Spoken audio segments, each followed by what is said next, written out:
जो है हम इस वाल्मीकि रामायण को की कथा को आगे बढ़ाएंगे। हमने बाल कांड पूरी तरह से हमने उसका श्रवण किया है। उसके बाद हम अयोध्या कांड की चर्चा कर रहे हैं, जहां पर कैकेयी और दशरथ का संवाद के बारे में आज हम थोड़ी बहुत चर्चा करेंगे। और किस प्रकार राम जो हैं, जिनको ये संदेशा सुनाई दिया कि कैकेयी माता के क्या दो वर हैं, उसका क्या प्रतिक्रिया रहा, इसके बारे में भी आज हम जरा सा चर्चा करेंगे। तो चर्चा आरंभ करने से पहले हम हर बार जैसे मंगलाचरण करते हैं आचार्यों की कृपा के कारण, जो हमें लाभदायक है हमारे आध्यात्मिक जीवन में, और आज की विषयों को अच्छी तरह से समझने के लिए हमारी बुद्धि और चेतना एकत्रित रहे और कृष्ण भक्ति में जुड़ा रहे, इस प्रकार से याचना करते हुए हम मंगलाचरण से आज हम आरंभ करेंगे। ओम अज्ञानतिमिरान्धस्य ज्ञानाञ्जनशलाकया चक्षुरुन्मिलितं येन तस्मै श्रीगुरवे नमः। श्रीचैतन्यमनोभीष्टं स्थापितं येन भूतले स्वयं रूप कदा मह्यं ददाति स्वपदान्तिकम्। वन्देऽहं श्रीगुरो श्रीयुतपदकमलं श्रीगुरून् वैष्णवांश्च श्रीरूपं साग्रजातं सगण रघुनाथान्वितं तं सजीवं साद्वैतं सावधूतं परिजनसहितं कृष्णचैतन्यदेवं श्रीराधाकृष्णपादान् सगण ललिता श्रीविशाखान्वितांश्च। हे कृष्णा करुणा सिंधु दीनबंधो जगतपते गोपेश गोपिका कांत राधा कांत नमोस्तुते। तप्त कांचन गौरांगी राधे वृंदावनेश्वरी वृषभानुसुते देवी प्रणमामि हरिप्रिये। वाञ्छाकल्पतरुभ्यश्च कृपा सिंधु भयेव च पतितानां पावनेभ्यो वैष्णवेभ्यो नमो नमः। नमां विष्णुपदाय कृष्णपृष्ठाय भूतले श्रीमते भक्तिवेदांत स्वामिन्नित नामिने नमस्ते सारस्वते देवे गौरवाणी प्रचारिणे निर्विशेष शून्यवादी पाश्चात्य देश तारिणे। जय श्री कृष्ण चैतन्य प्रभु नित्यानंद श्री अद्वैत गदाधर श्रीवासदि गौर भक्त वृंद। हरे कृष्ण कृष्ण कृष्ण हरे हरे, हरे राम राम राम राम हरे हरे। मूकं करोति वाचालं पंगुं लंघायते गिरिं यत्कृपातमहं वन्दे श्रीगुरुं दीनतारिणं परमानन्दमाधवं श्रीचैतन्य ईश्वरं। हरि ओं तत्सत्। कूजन्तं राम रामेति मधुरं मधुराक्षरम् आरुह्य कवितां शाखां वन्दे वाल्मीकिकोकिलम्। वाल्मीकि मुनिसिंहस्य कवितावनचारिणः शृण्वन् रामकथानादं को न यान्ति परां गतिम्। यः पिबान् रामचरितामृतसागरम् अरुतस्तं मुनिं वन्दे प्राचेतसमकल्मषम्। गोष्पादीकृतबारिशम् असकीकृतराक्षसम् रामयानमः मलारत्नम् वन्दे अनिलतात्मजम्। तो आप सबका इस रामायण के अयोध्या कांड में स्वागत है। वाल्मीकि जी ने मूल रामायण जो प्रस्तुत किया है, उसमें कई कई श्लोकों में उन्होंने बहुत डिटेल्ड तरीके से उन्होंने अपनी बातें आगे रखी है। वाल्मीकि मुनि सिंहस्य कविता वनचारिणः। वाल्मीकि मुनि जो हैं वे कवियों में से सिंह हैं। देखिए, बहुत जरूरी है कि हम उपमाएं जो हैं वो सही तरीके से हम कहें, क्योंकि शब्दों के मात्र से जो है हम हृदय का परिवर्तन कर सकते हैं। श्रील प्रभुपाद जी के हर एक शब्द जो उन्होंने अपने तात्पर्यों में लिखा है और जो उन्होंने अपने अनुवाद में लिखा है, उसका हर एक शब्द पढ़ने के बाद ही ना जाने कितने कितने लोग जो हैं, जो भौतिक रास्ते पर चल रहे थे, वे सब उन्होंने आध्यात्मिक रास्ते को अपनाया, आध्यात्मिकता के पथ पर चले। और इसलिए मैं सबसे पहले बारंबार वाल्मीकि जी के साथ श्रील प्रभुपाद जी का आभार व्यक्त करना चाहता हूं। अब आप सोचेंगे कि सडनली श्रील प्रभुपाद जी का आभार क्यों व्यक्त कर रहे हैं, और वो भी आज की तारीख में। क्योंकि लगभग 60 साल पहले, ठीक 60 साल पहले, सितंबर 13, 1965, श्रील प्रभुपाद जी जलदूता में थे, और जलदूता से प्रभुपाद जी अमेरिका की ओर प्रस्थान कर रहे थे। और उस अमेरिका की ओर प्रस्थान करते वक्त उस जलदूता जो कार्गो शिप था, उसमें उन्हें एक बार हार्ट अटैक आ भी चुका था। और उसी के दौरान उन्होंने सितंबर 13, 1965 को उन्होंने अपनी डायरी में लिखा कि बहुत कठिन परिस्थितियों के बाद आज मैंने अपने दोस्त कृष्ण के साथ आमने सामने बात किया। ऐसे श्रील प्रभुपाद जी आज की तारीख में 60 साल पहले लिखे, today I spoke to my companion Krishna. ये शब्द श्रील प्रभुपाद जी लिख रहे हैं कि मैंने आज कृष्ण से बातें की। बाद में जब श्रील प्रभुपाद जी से पूछा गया तो प्रभुपाद जी कहने लगे कि कठोर परिस्थितियों में भी मुझे ये सांत्वना दी गई, किसके द्वारा? कृष्ण के द्वारा, कि कृष्ण के विभिन्न विभिन्न अवतार जो हैं वे इस नाव को चला रहे हैं, इस जलदूता को चला रहे हैं, और वे ही मुझे ले जा रहे हैं कहाँ? न्यूयॉर्क की तरफ, यूएसए की तरफ। यह एक ऐसा कहना मानो कि प्रभुपाद जी अभी आपको बहुत कुछ करने हैं। आपको कृष्ण की कथा, राम की कथा जो है पाश्चात्य जगत में, आपको उसके ध्वज जो है अभी भी गाड़ने हैं। तो ये ध्वज विराजमान हो पाश्चात्य देशों में, कृष्ण कथा विराजमान हो, इसलिए आपकी जरूरत है। ऐसा कहते हुए मानो श्रील प्रभुपाद जी कहे कि मैंने देखा कि भगवान के अलग अलग विभिन्न रूप, मत्स्य कूर्म वराह नृसिंह, तो साथ ही साथ बहुत सारे आचार्यगण सभी मुझे प्रेरणा दे रहे थे कि मैं इस नाव को उस प्रकार से उस पार लगाऊं। और तब हम सोचने लगे कि श्रील प्रभुपाद जी ने कहा कि मैं कृष्ण से बातें कर रहा था, तो किस प्रकार से कृष्ण से बातें कर रहे होंगे? आमने सामने। हाँ, पर इसका उत्तर भी बहुत आसानी से मिलता है। इसका उत्तर मिलता है, श्रील प्रभुपाद जी के पास क्या था? श्रीमद् भागवत।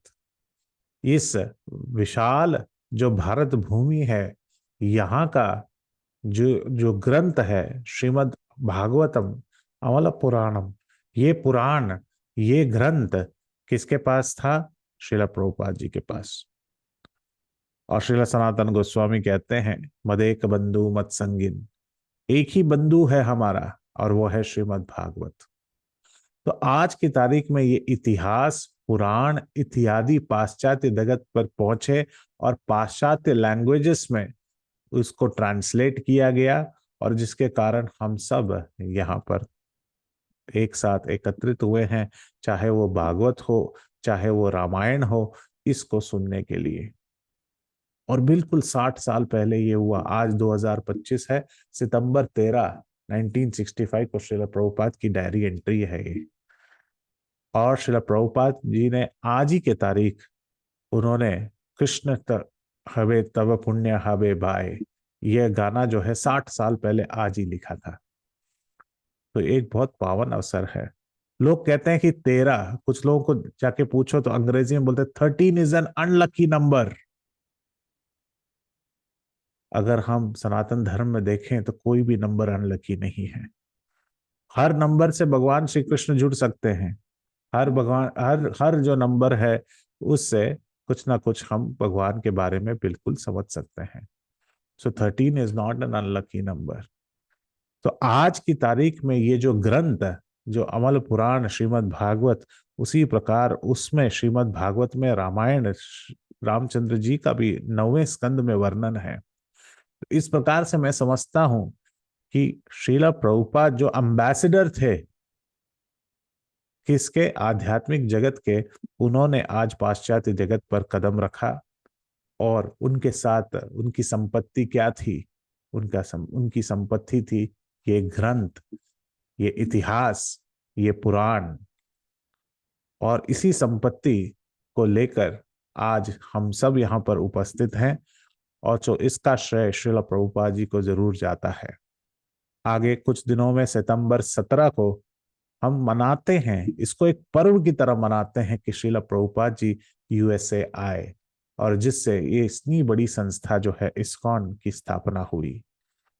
तो उसी बातों को याद रखते हुए हमें कभी भी आचार्यों का दिया हुआ देन नहीं भूलना चाहिए। इसलिए हर बार जब हम रामायण का आरंभ करते हैं, वाल्मीकि जी के बारे में भी गुणगान करते हैं।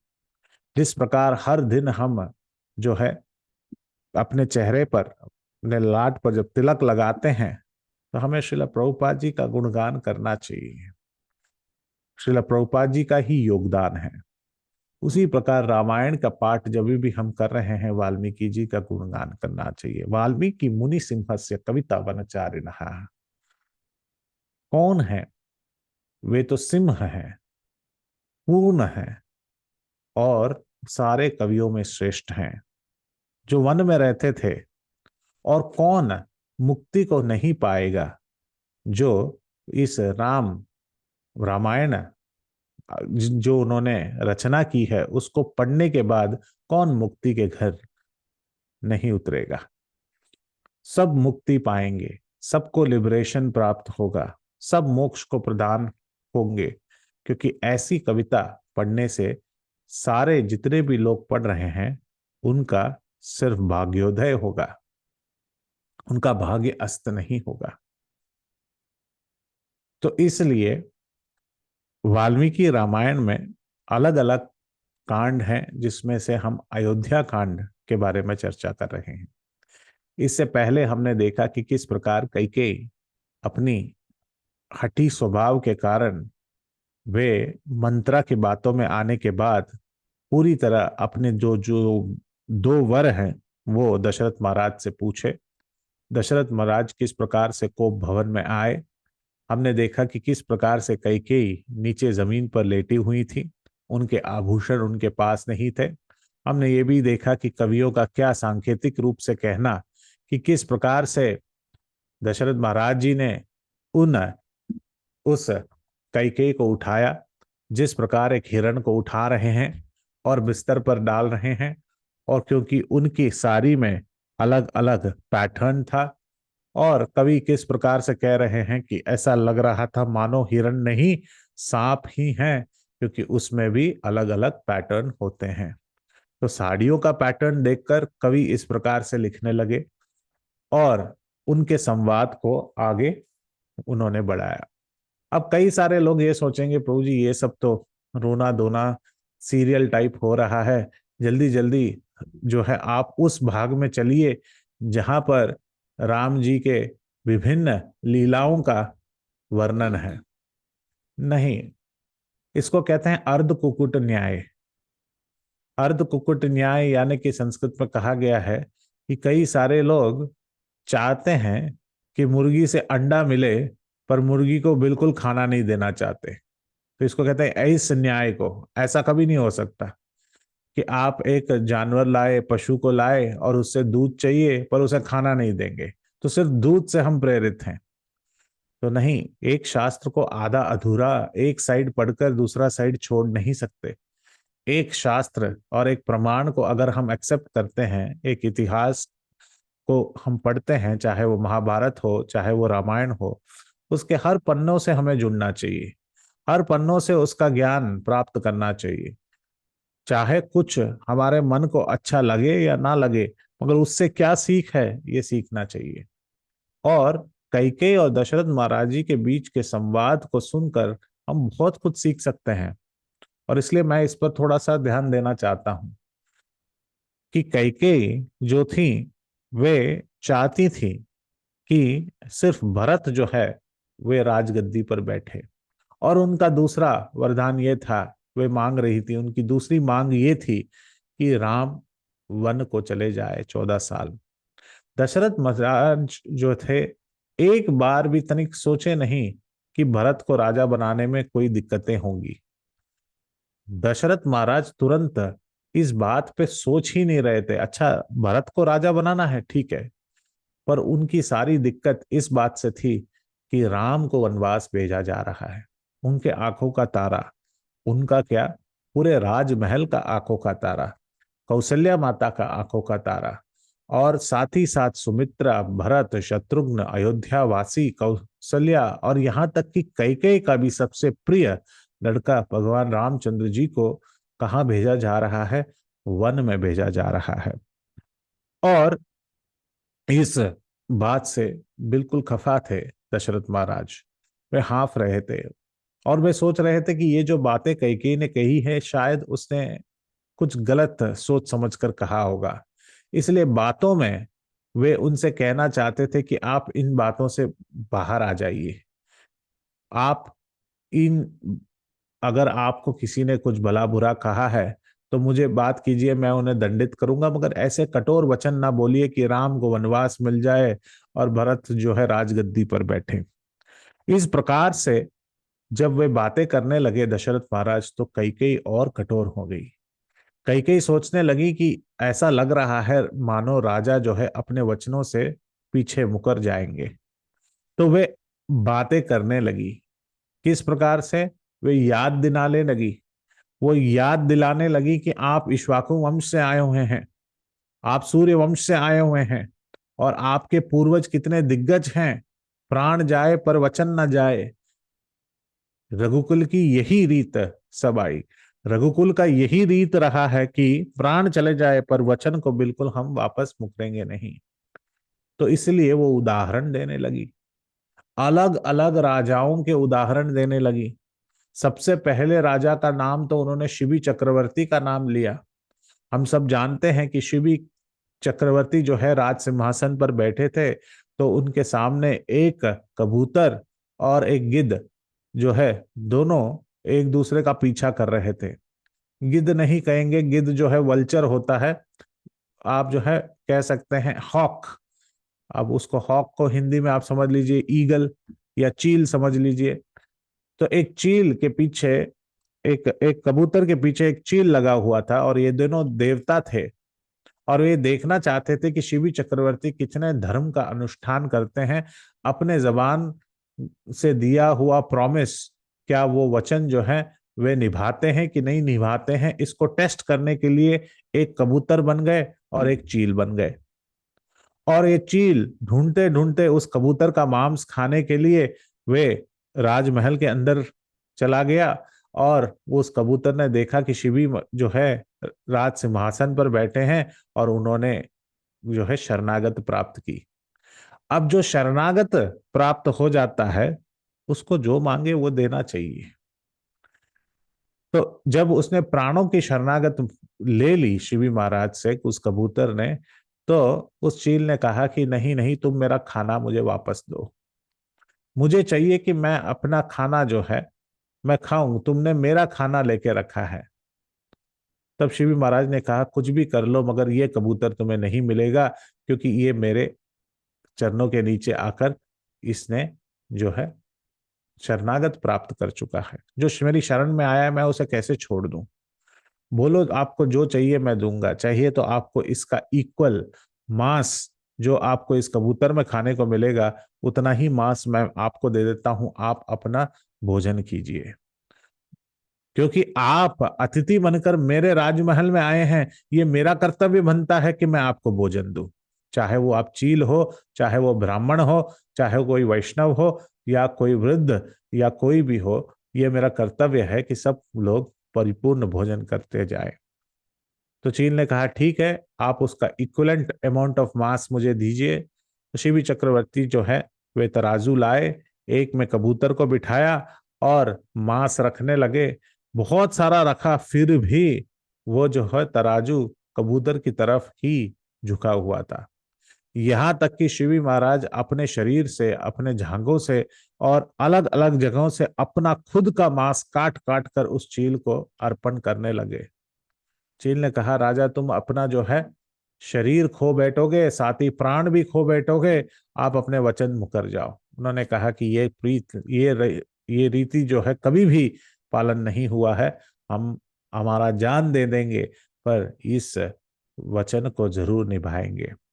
इस प्रकार कहकर वे जब अपने गर्दन को ही काटने वाले थे, तब वे दोनों अपने स्वरूप में आए और कहा कि शिवी महाराज, आप प्रशंसनीय हैं, आपकी बातें प्रशंसनीय हैं, आपके वचन प्रशंसनीय हैं, और आपने जिस प्रकार से ये कार्य किया है, इससे पता चलता है कि आप एक शरणागत, जो आपके शरणागत आते हैं उसे कभी छोड़ते नहीं हैं, और दूसरे अपन आप जो हैं वचनबद्ध हैं अपने वचनों से, और सत्य के प्रतीक हैं। इस प्रकार से उन्होंने कहा। और ये सारी कहानियां कौन सुना रहा है? कैकेयी दशरथ को सुना रही हैं। क्या दशरथ को नहीं पता? ये सब उनके पूर्वज हैं। पर कैकेयी दशरथ को इसलिए सुना रही हैं कि कहे कि सुनो, ये इन सब लोगों ने अपना वचन पूरा किया है। पर वो ये नहीं समझ रही कि ये सारे जो हैं वो अपने वचन पूरे किए हैं किसी की हित कार्य में। कृष्णेन अनुकूलेन कृष्ण अनुशीलनम। श्रील रूप गोस्वामी ने कहा है कि हमें अनुकूल कार्य करने चाहिए ताकि भक्ति उत्तम रहे। उत्तम भक्ति उसी को कहते हैं कि जब हम वे कार्य करें जो भगवान के भक्ति के अनुकूल हो। प्रतिकूल कार्य करके कोई फायदा नहीं है। ये यहाँ पर उदाहरण दे रही है सारे अनुकूल, पर उसका स्वयं जो कार्य है वो प्रतिकूल है। ये सब चाहते थे कि वे भगवान के साथ रहें, मगर कैकेयी चाहती हैं कि वे भगवान से विरक्त हों और उसे जो है वनवास हो जाए। तो सबसे पहले उदाहरण शिवी महाराज का दिया। फिर उसके बाद उन्होंने कहा कि आपको ब्राह्मण की कथा तो याद ही होगी। जब ब्राह्मण याचना करने आए और उनके चेहरे पर उनकी आंखें नहीं थी, तो उस राजा अलंक ने उन्होंने पूरा ये जो है आंखें उन्हें प्रदान कर दी, और वे भी वचनबद्ध थे। फिर कहा उन्होंने दधीची के बारे में, आपने सुना होगा। दधीची जिसके पास इंद्र आए और उन्होंने कहा कि मुझे वज्र आयुध बनाना है और इसके लिए मुझे हड्डियों की जरूरत है।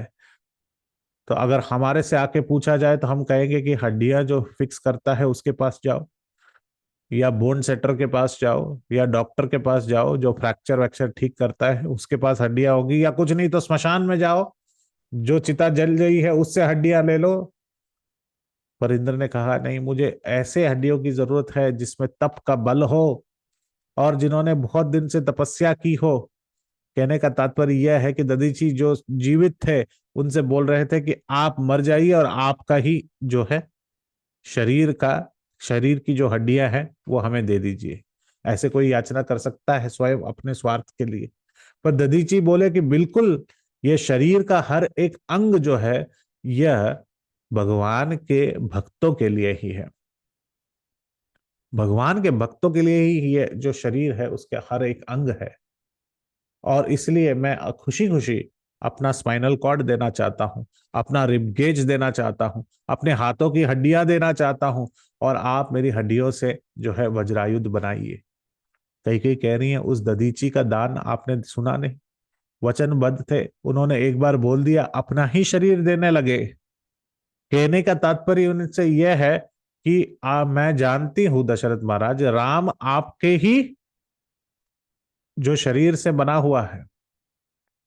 देखिए शास्त्रों में इसका हर एक बात में हम जो है सनातन धर्म का कल्चर समझ सकते हैं। कहा जाता है कि जब पुत्र का जन्म होता है तो एक पुत्र को पिता जो हैं उसे अपने जांघों पर बिठाना चाहिए, और हर बार जब पुत्र छोटा होता है तो उसको जांघों पर बिठाना चाहिए, उसका शीश नवारना चाहिए, और यहां तक कि उसके शीश को सूंघना चाहिए, और एक श्लोक कहना चाहिए। और वो श्लोक भी बताया गया है कि पिता जो हैं पुत्र को इस प्रकार से श्लोक कहना चाहिए। क्या है वो श्लोक? कि तुम जो है पुत्र हो वो मेरे ही अंगों से तुम आए हो, यानी कि ये जो अंग जो तुम्हारे बने हुए हैं ये मेरे से ही आए हुए हैं, और तुम्हारा जो हृदय है उसमें मेरी ही इच्छा है। कि मेरी ही लालसा थी कि मैं मुझे एक पुत्र प्राप्त हो, तो मेरी जो अपूर्ण जो इच्छाएं हैं वो सब तुम पूरा करोगे। इस प्रकार से तुम पुत्र बने, इस प्रकार से लाड और प्यार से उसे अगर सहलाया जाए और उसे आगे बढ़ाया जाए, तो उस पुत्र में भी वही विवेकता और वही चेतना कृष्ण भावनामृत जो है जगेगी। मगर इसके लिए बहुत बड़ा कंडीशन है कि पहले पिता जो है वे कृष्ण भावनामृत में चलने चाहिए। वरना अगर पिता सोचे कि मैं क्रिकेटर बनना चाहता था और मैं क्रिकेटर बना नहीं, और इसके लिए मैं अपने पुत्र को क्रिकेटर बनाऊंगा, इसमें कोई कोई फायदा नहीं है। भक्ति की बातों की जा रही है।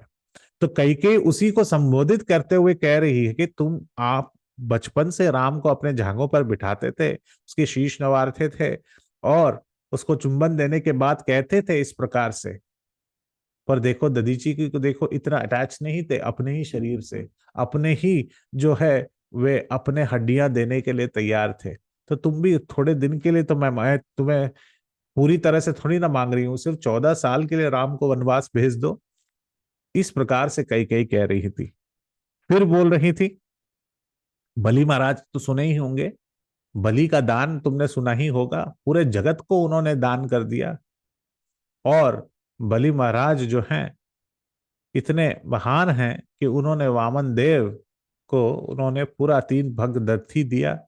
और शुक्राचार्य के लाख कहने के बाद भी वे जो है उन्होंने अपने वचन से बद्ध थे।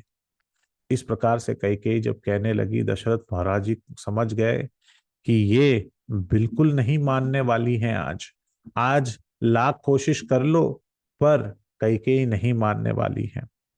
पर दशरथ महाराज जी कहते रहे, रोते रहे, बोलते रहे। इसमें बहुत सुंदर व्याख्यान आता है तुलसीदास जी का। सिबी ददीची बलि जो कछु बाशा, तनु धनु तेजऊ भजन पुन राखा। अति कटु वचन कहत के मानहु लोन जरे पर देई। राजा शिबी, ददीची और बलि ने जो कुछ कहा, शरीर और धन त्याग कर भी उन्होंने अपने वचन की प्रतिज्ञा को निभाया। कई कई याद दिला रही कि तुम अपने वचन को याद करो, तुमने बोला था तुम मुझे दोगे। तो इन सब उदाहरणों से वो यही बोल रही थी कि तुम अपने वचन की प्रतिज्ञा को अच्छी तरह से निभाओ। कई कई बहुत ही कड़ू वे वचन कह रही हैं, मानो जले पर नमक छिड़क रही हो। मान हो लोन जरे पर देई। तुलसीदास जी कहते हैं कि लोन, लोन यानी कि लोन तो ईएमआई और लोन नहीं, लोन कहा जाता है नमक को। ईएमआई और लोन भी नमक जैसे ही लगता है हर महीने। पर ये जो लोन कह रहे हैं, ये कह रहे हैं कि जैसे जले पर नमक छिड़कना। तो इस प्रकार से तुलसीदास जी कह रहे हैं तुलसी रामायण में कि बहुत कड़वे वचन बोल रही थी कई कई, रुक ही नहीं रही थी।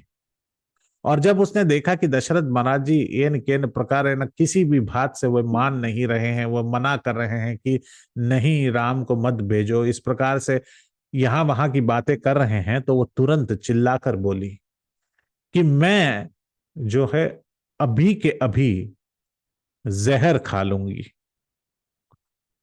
मैं जहर खा लूंगी। इस बात पे नहीं कि भरत राजा नहीं बनेगा। अगर ऐसे भी कहा होता तो दशरथ महाराज जी थोड़ा सांत्वना देकर अपने आप जो है थोड़ा ठंडा हो जाते। उसने कहा कि अगर राम वनवास नहीं जाएंगे तो मैं जहर खा लूंगी।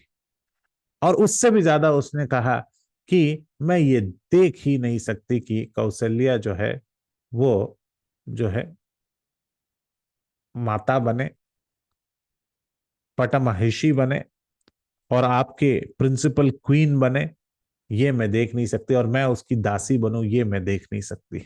देखिए ये सब बातें मंत्रा ने उसके दिमाग में जा रखी है। ये सब बिल्कुल गलत है और इस प्रकार से ईर्ष्या करने की कोई जरूरत नहीं है।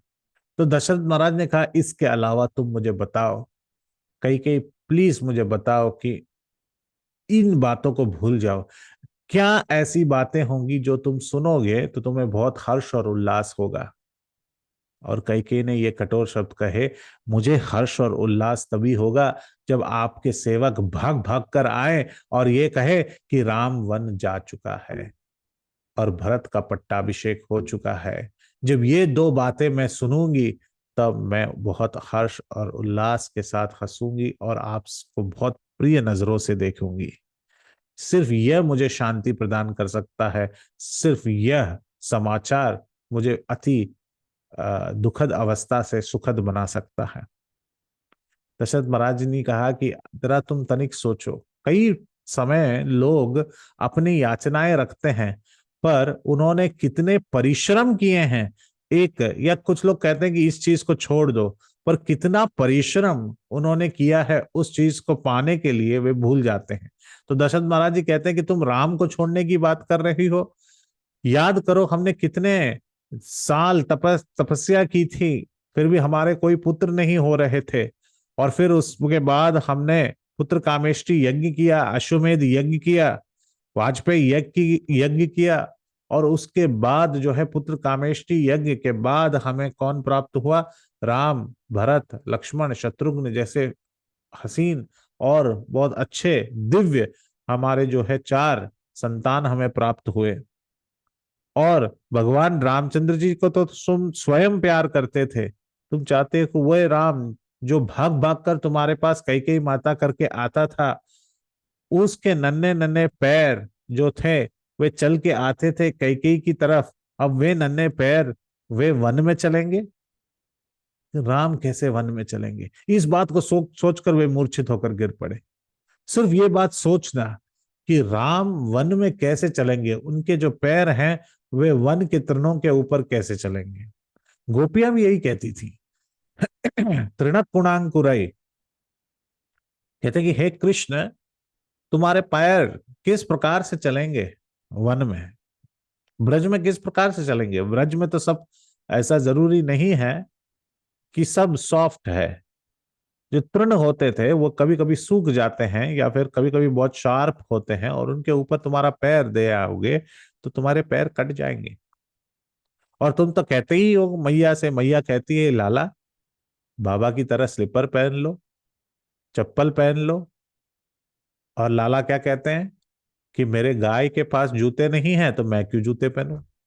मेरे गाय हर जगह जूते पहन के थोड़ी ना चलते हैं। तो जैसे गाय वैसे गोपाल। तो गोपाल भी अपने पैरों पर जो है चप्पल नहीं लगाते।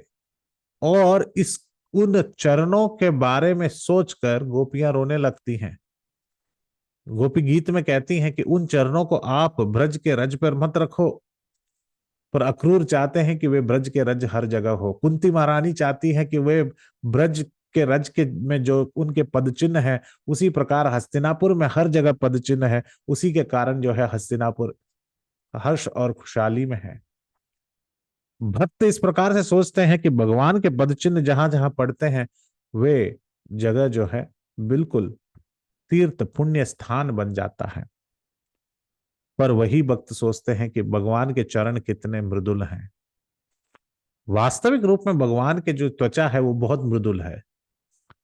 कहा जाता है कि एक कोमल सा पुष्प जब पूरी तरह खिल जाता है और कृष्ण जब उसे छूते हैं, उसकी एक डाली को छूते हैं या फिर उसके एक पंखुड़ी को जब छूते हैं, कोमल सा कमल की पंखुड़ी को जब छूते हैं, तब भगवान की त्वचा जो है बिल्कुल लाल लाल हो जाती है, जैसे कोई रैश लग गया हो। क्यों? क्योंकि भगवान की त्वचा के लिए वो कमल की पंखुड़ी जो है बहुत कठोर है और भगवान की त्वचा उतनी मृदुल है। आप ये मत पूछिए कि कौन सा क्रीम लगाते हैं गोपाल जी, कौन सा ऐसा क्रीम है जिससे त्वचा नरम हो जाती है।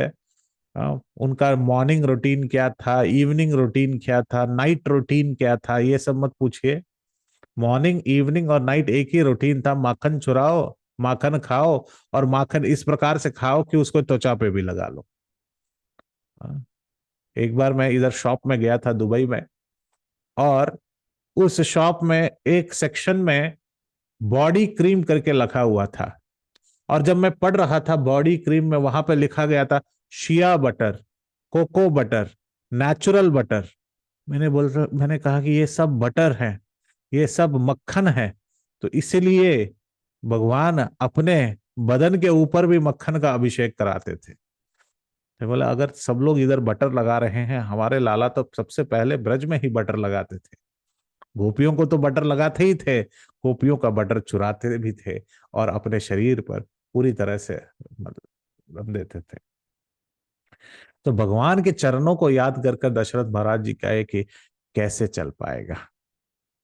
कुलशेखर आलवार, जो 12 अलवारों में से एक हैं दक्षिण भारत के, वे कहने लगे कि किस प्रकार से राम चलेंगे, किस प्रकार से राम सोएंगे, कैसे जमीन पर कैसे सोएंगे, उन्हें तो राजमहल में सोना चाहिए, साक्षात भगवान है। सुबह सुबह हम उन्हें उठाते हैं, कौसल्या सुप्रजा रामा पूर्वा संध्या प्रवर्तते उत्तिष्ठ नरशार्दूल कर्तव्यम दैवमानिकम उत्तिष्ठो उत्तिष्ठ गोविंद उत्तिष्ठ गरुड़ ध्वज उत्तिष्ठ कमलाकांत त्रैलोक्यम मंगलम कुरु। जिनके उठने से तीनों लोक में मंगल होता है, वे क्या धरती पर सोएंगे, वे क्या पत्थरों पर तृणों के ऊपर सोएंगे? वन में तो कोई चटाई नहीं है, कोई रजाई नहीं है, किस प्रकार से सोएंगे? इस प्रकार से कुलशेखर आलवार जो है सोचने लगे। दशरथ महाराज जी अपने जो सोच थी उसको और उन्होंने संयम किया और वे कहने लगे कि मैं कह रही हूं कह के, मैं इस बात को कह रहा हूं कह के सुन लो कि भरत कभी भी ये राज्य नहीं चाहेगा। तुम नहीं जानती भरत कैसा है, तुम उसकी माता जरूर हो पर तुम उसके विवेक को नहीं जानते, तुम उसके कैरेक्टर को नहीं जानते। मैं उसे जानता हूं कह के, भरत कभी नहीं मांगेगा ये राज्य, कभी नहीं मांगेगा। उसको तो ये अच्छी तरह पता है कि जहां पर राम है वहां पर भरत है। और उसे जब पता चलेगा कि उसे ये राज्य प्राप्त हुआ है, अयोध्या उसे प्राप्त हुआ है राम के बिना, राम को हमने वन वन भेज दिया है, तो वह तुरंत बोरिया बिस्तर बांधकर वो भी वन चला जाएगा। और मैं कहता हूं कह के वो यह भी कहेगा कि भैया आप अयोध्या वापस आ जाओ, मैं वन में रहूंगा अगर रहना ही है। मेरी माता का बात मत सुनो, वो तुम्हें कठोर वचन कहेगा, मैं भरत को जानता हूं। और अलग अलग बातें करने लगे। देखिए जो कोई शोक और विलाप करता है तो एक ट्रेन ऑफ थॉट से बात नहीं करते हैं, अलग अलग चीजें उनके मन में आती हैं और वैसे जैसे जैसे मन में आती हैं बोलते जाते हैं। तो दशरथ महाराज जी बोले जरा तनिक सोचो कही कही कि मैं अगर अपने पूर्वजों से मिला और पूर्वज मुझसे पूछे कि तुम्हारा राम लल्ला कैसा है, क्या उसके अभी भी मृदुल सी हंसी है, तो मैं क्या जवाब दूंगा? देखिए वह खुद कह रहे हैं कि मेरा समय आ चुका है पूर्वजों से मिलने, यानी कि मृत्यु के घाट उतरने वाले हैं, ये खुद अपने ही शब्दों में वो यहां पर कह रहे हैं। फिर उन्होंने कहा ये सब बात छोड़ो, कौशल्या के बारे में तो सोचो, कौशल्या के बारे में तनिक सोचो और देखो कि मैंने हमेशा तुम्हें ज्यादा प्यार और लाड प्यार दिया है क्योंकि तुम सबसे छोटी रानी हो, पर मैंने तुम्हें बहुत प्यार दिया है, कौशल्या को इतना प्यार नहीं मिला है जितना तुम्हें मिला है। पर मैं ये बताना चाहता हूं कि कौशल्या इसके बाद भी कभी भी अपनी ड्यूटी से नहीं चूकी, वह अपनी ड्यूटी बराबर कर रही थी, चाहे राजमहल की हो, राजमाता की हो, जो भी हो, वे अपनी ड्यूटी पूरी तरह से कर रही थी। पर मैंने उन्हें कभी क्रेडिट नहीं दिया, कभी उनको प्रशंसनीय तरीके से बात नहीं की। मैंने सारी प्रशंसाएं जो है तुम्हें दी कह के, पर फिर भी तुम इस प्रकार से कौशल्या, जिन्होंने सारी चीजें तुम्हारे लिए की और तुम्हारी खुशी के लिए वे चुपचाप सहती नहीं, उस कौशल्या के विरुद्ध तुम ऐसा कार्य करोगे? ये कैसे होगा? मैं कैसे जो है जनक को देख पाऊंगा? ये सब बातें छोड़ो, एटलीस्ट सीता के बारे में तो सोचो। इतनी नौजवान जो है वो लड़की है, युवती है और इतनी नाजुक है, अभी अभी तो आई है और हमारी बहू बनकर आई है। मैं जनक महाराज को क्या उत्तर दूंगा कि मैंने राम को, जिसको इतने प्यार से उन्होंने सजकर धजकर जनकपुरी से यहां तक, मिथिला से यहां तक मैथिली के साथ उन्होंने भेजा है, और उस सीता को मैं क्या जवाब दूंगा? मैं सुमित्रा को क्या जवाब दूंगा? क्योंकि राम जाएंगे तो लक्ष्मण भी जाएगा, उनके पुत्र के लिए मैं क्या जवाब दूंगा?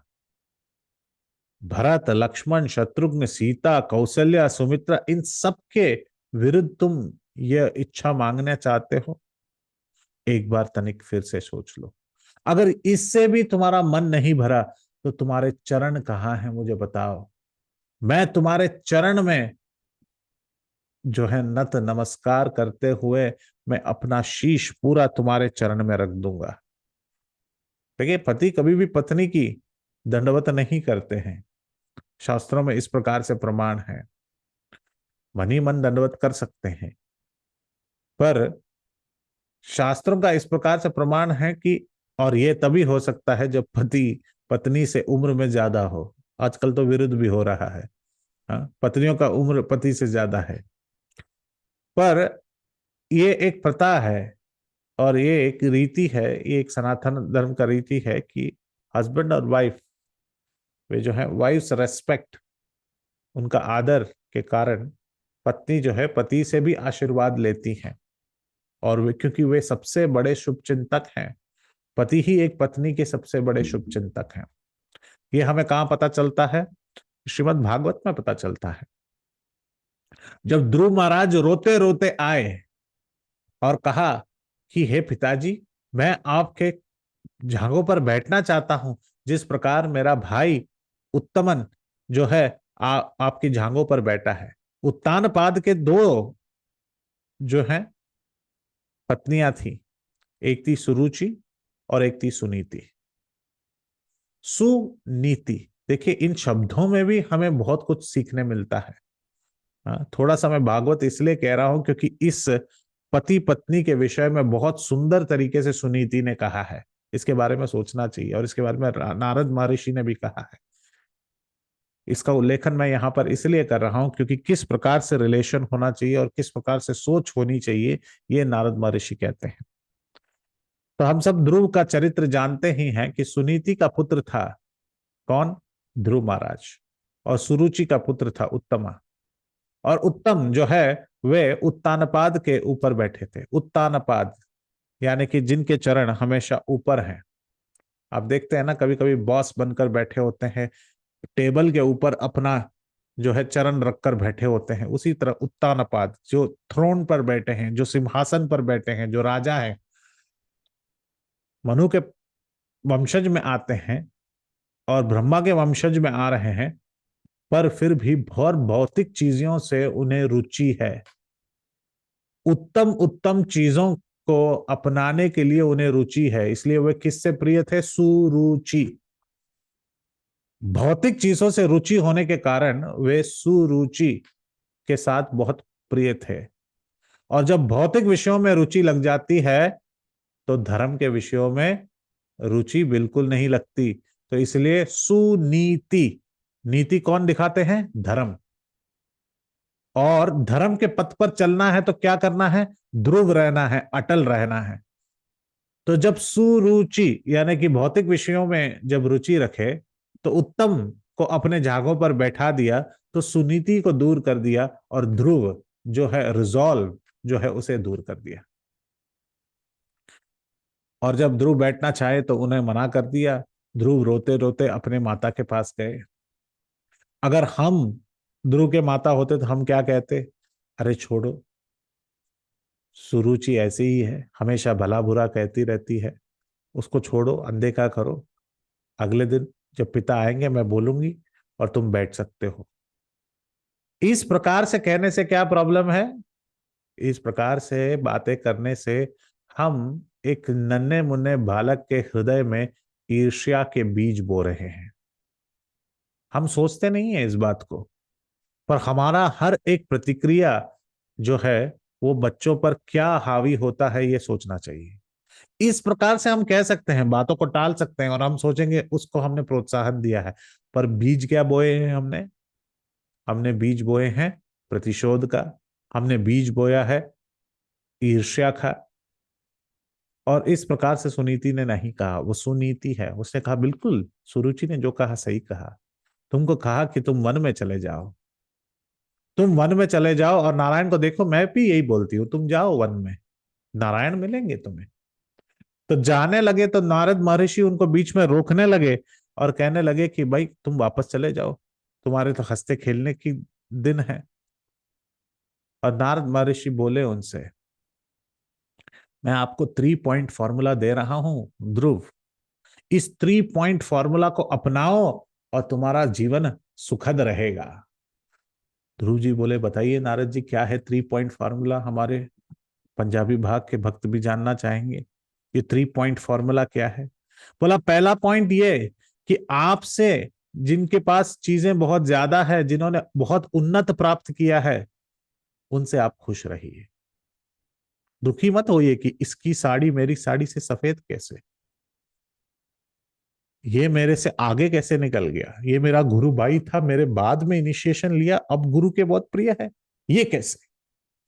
इस प्रकार से ईर्ष्या मत कीजिए, कोई आपसे आगे भक्ति में आगे है या किसी भौतिक चीजों में आगे है या आपसे और निपुण है, तो खुश हो जाइए कि कृष्ण की कृपा है उसके ऊपर। इस प्रकार से आप जो है ईर्ष्या का भाव अपने मन में ना लाएं।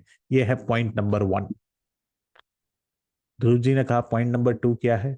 नारद जी ने कहा पॉइंट नंबर 2 यह है कि जो आपसे कम है, जो आपकी निपुणता से कम है या आपकी आध्यात्मिकता से कम है, उनके ऊपर दया रखिए, दया के भाव से देखिए। श्रीमद् भागवत के ये बोल है, दया के भाव से देखिए, इससे आपका मन शांत रहेगा।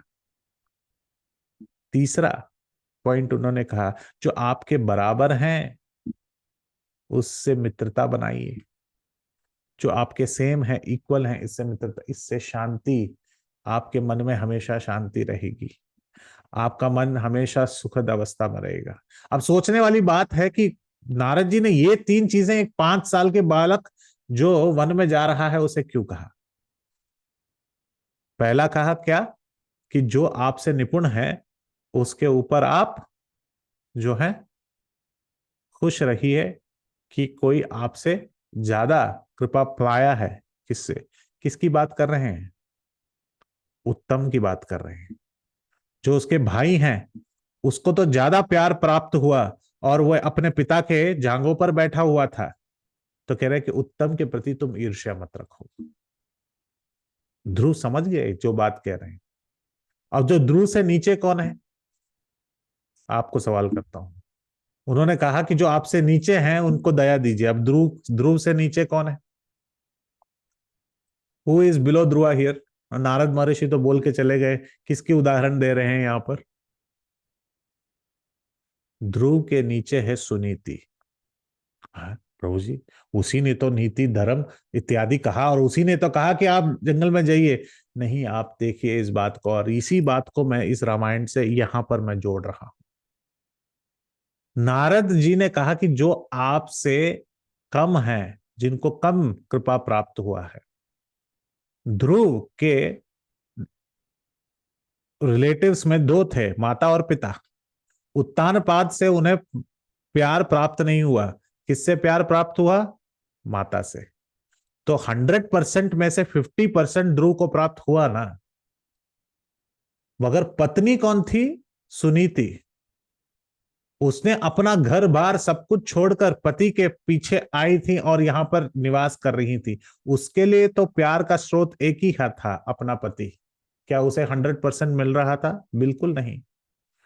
तो पत्नी को तो 0% मिल रहा था और ध्रुव को तो एटलीस्ट 50% मिल रहा था। तो ध्रुव से नीचे मिला किसको, पत्नी को। कहने का तात्पर्य यह है कि पत्नी एक ही चीज देखती है कि पति से प्यार प्राप्त हो। ये 100% डिपेंडेंस के कारण, इसलिए उनको डिपेंडेंट कहा जाता है। तो ये 100% डिपेंडेंस, इसी प्रकार से 100% डिपेंडेंस ये जो है हमें भगवान के प्रति भी होना चाहिए। तो सुनीति जो है उनके पास है, तो अपनी माता ने फिर भी तुम्हें अच्छे पथ पर चलने के लिए कहा, इसलिए तुम खुश रहो, उनके ऊपर दया करो। ये मत कहो कि उनके पेट से जन्मा हूं इसलिए मैं दुर्भाग्य हूं, इस प्रकार से बातें मत करो ध्रुव। सुरुचि ने कहा होगा मगर तुम कभी मत करना। उसके भाग्य में तो और कम लिखा है सुनीति के। और तीसरा उन्होंने कहा कि अपने इक्वल जो लोग हैं उनके साथ मित्रता बनाई। अब ध्रुव के इक्वल कौन है? हम ध्रुव चरित्र जरूर सुनते हैं, हर बातों में गौर रूप से नहीं जाते। ध्रुव के इक्वल हैं बाकी के जो जितने भी वंशज लोग हैं, जितने भी उस शहर में रहते हैं, बाकी आम निवासी जो उस शहर में उत्तानपाद के रह रहे थे, उनके बेटे तो कभी ये सोच भी नहीं सकते कि वे राजा के राजगद्दी पर उनके साथ बैठे। क्या वे सोचते हैं? उत्तानपाद के राज्य में जो लोग थे वो सोचते हैं? वो तो सोचते भी नहीं थे। तो कहा कि उनको तो ये सौभाग्य प्राप्त ही नहीं हुआ, तुम्हें भी प्राप्त नहीं हुआ, तो तुम दोनों इक्वल हुए तो मित्रता कर लीजिए, छोड़ दीजिए। नारद मुनि कितने सरल रूप से 5 साल के बच्चे को समझा रहे हैं, उत्तम से ईर्ष्या मत करो, अपनी माता से दया रखो, और बाकी लोगों को भी नहीं मिला छोड़ दो, चल जाने दो, आगे बढ़ो। तो दशरथ महाराज जी भी यहां पर इस प्रकार से कह रहे हैं कि कौशल्या माता को कितना दुख लगा होगा कि मैं हर बार तुम्हें फेवर करता था। जिस प्रकार सुनीति को बिल्कुल जो है क्या नहीं मिला, क्योंकि यह बात बिल्कुल सही है, ध्रुव चरित्र जो है वो सतयुग में हुआ है और ये त्रेता युग की बातें कर रहे हैं। तो सुनीति को जिस प्रकार से उसे बिल्कुल प्यार नहीं मिला, कौशल्या को भी तो मैंने प्यार नहीं दिया। और वो किस प्रकार से सोच रही होंगी, जरा सोचो, तुम्हारे चरण कहाँ है, मैं तुम्हारे चरण में गिरना चाहता हूं। कैकेयी ने कहा मैं नहीं हटूंगी अपने बातों से। वे हट्टी बनी नहीं, वो बोली कि मैं नहीं हटूंगी। दशरथ महाराज जी ने कहा कि मैंने तो असली में सांप ही पाले हैं, और मुझे सबसे बड़ी व्याकुलता इस बात पे है कि मेरा राम जो है बहुत ओबीडियंट है। जो बात मैं कहता हूं वो मान जाता है। वो हाय हाय करके कह रहे हैं, राम को कहो इधर आओ तो आ जाते हैं, उधर जाओ तो चले जाते हैं। कभी सवाल नहीं पूछता कि दशरथ महाराज जी आप मेरे पिता हैं, मुझे वन क्यों भेज रहे हैं, इस प्रकार से बोलेगा नहीं। बहुत भोला है। यही भोला नहीं, बहुत ओबीडियंट है, पिता के वाक्यों को मानता है, यही मेरी व्याकुलता है। थोड़ा सा अगर मेरा बालक थोड़ा सा बैड बॉय होता, थोड़ा सा, ज्यादा नहीं मगर थोड़ा सा, तो पूछता पिताजी आज आपने कहा कि मुझे राजगद्दी पर बिठा रहे हो, आज मुझे वन भेज रहे हो, ऐसा कैसा, क्या ये न्याय है? इस प्रकार से तो पूछ सकता है। वो भी नहीं पूछेगा। जब मैं बोलूंगा कि वन जाओ तो तुरंत बोलेगा ठीक ठीक पिताश्री, अगर आप मुझे वन भेजना चाहे तो मैं वन जाता हूं। उसी हंसी मुस्कान से वो वन चला जाएगा। यही मेरी व्याकुलता है। और राम तो कभी दुर्भाषी हो ही नहीं सकते। तो कह के क्या तुम कुछ बदला लेना चाहती हो, क्या करना चाहती हो? और राम को तनिक देखो, तुम सोचो, याद करो, अगर कोई राम को याद करे तो सिर्फ उसके अच्छे गुण याद कर सकते हैं।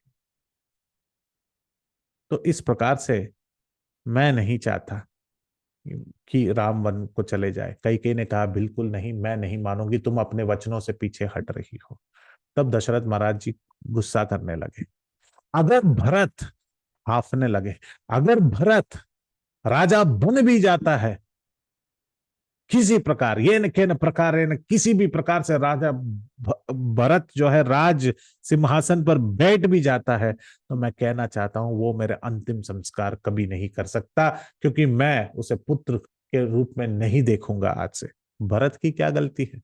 भरत तो वहां पर है ही नहीं, पर फिर भी भरत के ऊपर आंचन लगना शुरू हो गया। यही कारण है उनका नाम है भरत। बारनाथ इति भरत। इस भार को लेकर चल रहे हैं कि गलत आरोप उन पर लग रहा है, इस यही लेकर वे भक्ति कर रहे हैं। हमारे ऊपर कोई एक गलत आरोप आ जाए भक्ति के समय पर, समझ लीजिए आप गार्लैंड सेवा में हैं और राधा राधिका रमन को गार्लैंड अर्पण किए और उसमें से 2 फूल खराब निकला, और तुरंत पुजारी आकर कहे कि ये गार्लैंड में 2 फूल खराब है, आपने क्यों लगाए? और जब आपने देखा कि ये गार्लैंड बनाया किसी और ने, किसी और माताजी ने गार्लैंड बनाया है, और आरोप आप पे लग रहा है। हम क्या कहेंगे, प्रभु जी ये मेरा गार्लैंड नहीं है, मैंने इन फूलों से काम ही नहीं किया है, मेरा शिफ्ट 6 बजे था, ये 8 बजे की माला कह रहे हैं, मैं इस समय पर जा चुकी थी, ये मेरा माला नहीं है। आप ना इन शिफ्ट वालों में इन लोगों ने काम किया है, इन भक्तों से पूछिए, इन भक्तिन से पूछिए। हम तो तुरंत आरोप नहीं लेते बाबा, हम तो तुरंत लड़ाई कर लेते पुजारी से। पर भरत ऐसा नहीं था, भरत के ऊपर गलत आरोप लगाया था, भरत बोलते हाँ गलती मेरी, मेरी ही गलती है। यहां तक तो भरत ये कहने लगे शत्रुघ्न को, गलती तो मेरी ही है।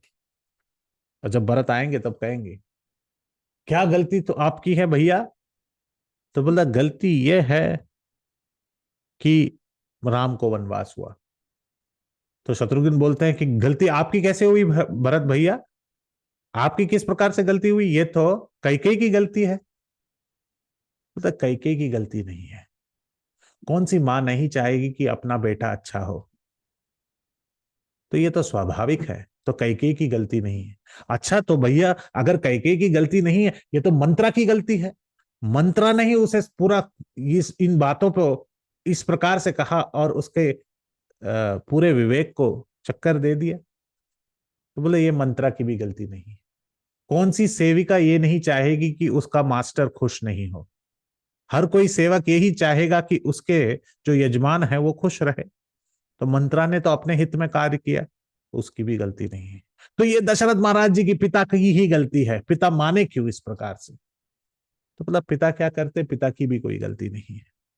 पिता क्या कर लेते, पिता तो चाहते हैं कि अपनी जो सहपत्नी है वे खुश रहें, तो पिता ने तो यही कार्य किया। कैकेयी की गलती नहीं है, मंत्रा की गलती नहीं है, दशरथ महाराज जी की गलती नहीं है, तो गलती किसकी है भैया, तो कहते गलती मेरी है। बोला गलती तुम्हारी है, हाँ गलती यह है कि मैं पैदा हुआ, अगर मैं पैदा ही नहीं होता तो मेरी माँ सोचती ही नहीं और इस प्रकार से सोचती नहीं तो आज राम वनवास नहीं जाते। इसको कहते हैं भरत, भारनाथ इति भरत है। दूसरों का आरोप भी अपने ऊपर लेना और कहना कि मैं ये आरोप के साथ जी सकता हूं। तो इस प्रकार से दशरथ महाराज जी कहे और तुरंत बोलने लगे, मैं पूरे नारी जाति को मैं शाप देना चाहता हूं। फिर अपने आप को चेक किए, दशरथ महाराज जी इसी प्रकार से बोलते हैं फिर बाद में पछताते हैं। तो बोले कि पूरी नारी जाति को मैं शाप देना चाहता हूं, फिर बोले कि फिर याद आया सीता ने क्या गलती की है। हाँ, किसी एक चीज को परख के पूरे उस जनजाति को ही अगर आप शाप दे दोगे तो ये विवेक वाली बात नहीं है।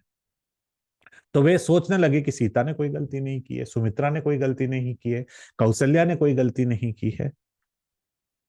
हाँ, तो इस प्रकार से शाप देने लगे, फिर सोचने लगे, फिर चुप हो गए। फिर उन्होंने कहा मैं तो चाहता हूं कि कल का सूर्य उदय ही ना हो, कल सूर्य उठे ही ना, क्योंकि सूर्य वंश में आए थे तो सूर्य देव की प्रार्थना करते ही हैं। तो मैं तो चाहता हूं कि कल सूर्योदय हो ही नहीं, क्योंकि अगर सूर्योदय होगा तो मुझे ये वचनों को पालन करना पड़ेगा और मैं इस वचनों से पीछे हट नहीं सकता। और इस प्रकार से वे कहने लगे कि सूर्योदय नहीं होना चाहिए।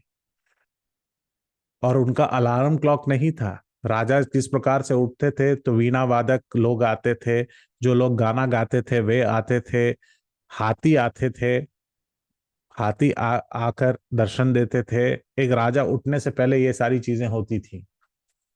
आज भी ये प्रथा चलती है। अगर आप केरल में जाओ और अगर आप केरल में पद्मनाभ स्वामी टेम्पल जाओ, सुबह के 2:30 AM या 3 बजे के करीब निर्मालय दर्शन होता है। मंगल आरती जो तो होता है वो 3 बजे होता है। तो 3 बजे जब भगवान के द्वार खुलते हैं, पद्मनाभ स्वामी के द्वार खुलते हैं, तो सबसे पहले हाथी, घोड़ा, और वो भी सफेद घोड़ा, और उससे पहले गाय, इन तीनों चीजों को देखकर भगवान उठते हैं और राजा प्रतिनिधि के रूप में खड़े रहते हैं। तो इस प्रकार से यह प्रथा है कि राजा जब उठते हैं, कोई अलार्म क्लॉक नहीं है कि टू टू टू टू बज गया तो उठ गए। तो इस प्रकार से राज काज के हिसाब से वे उठते थे। तो दशरथ महाराज जी कहने लगे कि मैं चाहता हूं कि कल सूर्य बिल्कुल ना उठे, बिल्कुल ना आए, सूर्योदय हो ही नहीं, और कल कभी नहीं आए। इस प्रकार से मैं याचना करता हूं।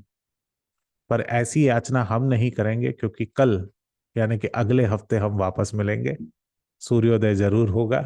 राम कथा का सूर्यास्त कभी नहीं होगा, और इस सूर्योदय को आगे बढ़ाएंगे।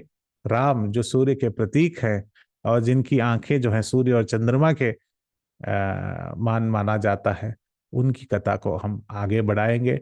सुमंत्र को बुलाएंगे, सुमंत्र से बातें कहवाएंगे, किस प्रकार राम ने इन सारी बातों को अपने हित में लिया, और किस प्रकार राम और सीता का संवाद हुआ।